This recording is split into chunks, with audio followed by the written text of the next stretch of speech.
Mark chapter 10, starting at verse 32, Jesus starts to tell them again that he's going to suffer. And he uses this phrase, the cup that I shall drink. It starts like this. They were now on the way to Jerusalem, and Jesus was walking ahead of them.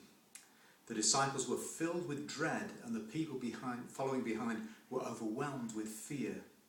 So he takes them to one side and begins to tell them again, the third time now, that the Son of Man must suffer many things. He wanted to tell them about the things that were going to happen to him in Jerusalem. The Son of Man will be betrayed to the leading priests, the teachers of religion. They will sentence him to die, hand him over to the Romans. They will mock him, beat him, spit on him, kill him. But after 3 days he'll rise again.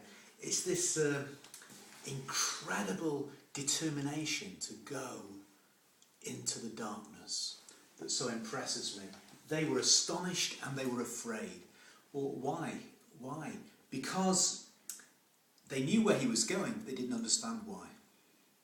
They knew he was going down into the darkness, but it was a journey that they found very difficult to accompany him in.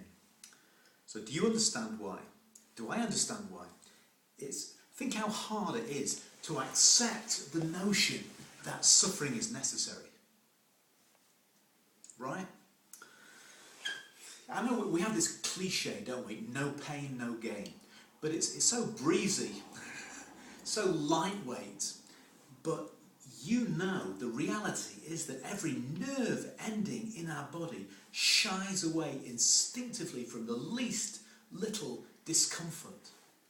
Somebody treads on my bunion and they know about it. Every nerve ending in your body is alive to pain. And Jesus set his face towards Jerusalem. He walks ahead of them and they follow him, looking at each other with astonishment and dread. It's a hard, deliberate walk towards pain and death. It's like knowingly putting your hand into a liquidizer. And look at the story that follows it in Mark chapter 10, verses 35 to 40. And this suggests the level of their incomprehension, because James and John come forward and they say, we want to sit at your right hand and your left hand when you come into your glory. And he says, are you able to drink the cup that I shall drink? So, oh yeah, no problem. And he says, well, you will, but... Okay, so Jesus predicts suffering and James and John request success. They're the two elements. And we want to sit at your right and left. If there's any celebrity going, we want in on it. And so Jesus, once again, is connecting glory and suffering. Can you drink the cup? Do you even know what the cup is? A cup of suffering? And once again, the power of the kingdom is being manifest in weakness, manifest in pain. And Jesus responds with an alternative road.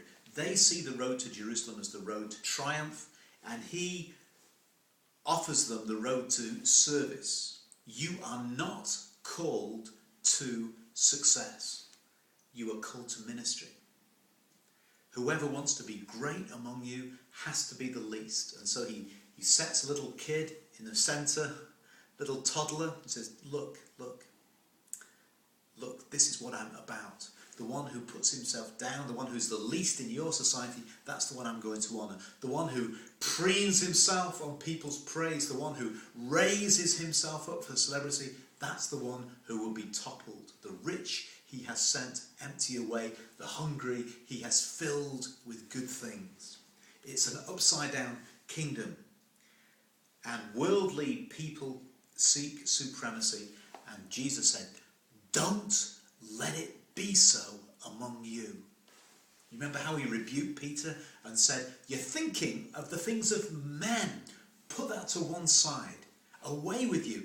That's Satan's territory. You're thinking human thoughts, but my ways are not your ways. My thoughts are not your thoughts. I am looking and working and walking in a different direction. You shall drink the cup. The Son of Man did not come to be served, but to serve, and to give his life as a ransom for many. You shall drink the cup, but will the cup be bitter or sweet? And that depends on you. That depends on Christ in you, the hope of glory and the prospect of suffering. Because God wants to live his life in you, and he can't do that whilst you cling on to your own life. The rich he sent empty away. And James and John seek worldly celebrity, and he offers service. You are the bread that is going to be given for the life of the world. Blessed, broken, and given. And he calls on me when I walk with him to Jerusalem. He calls on me to give up my claim for success, my claim for fame.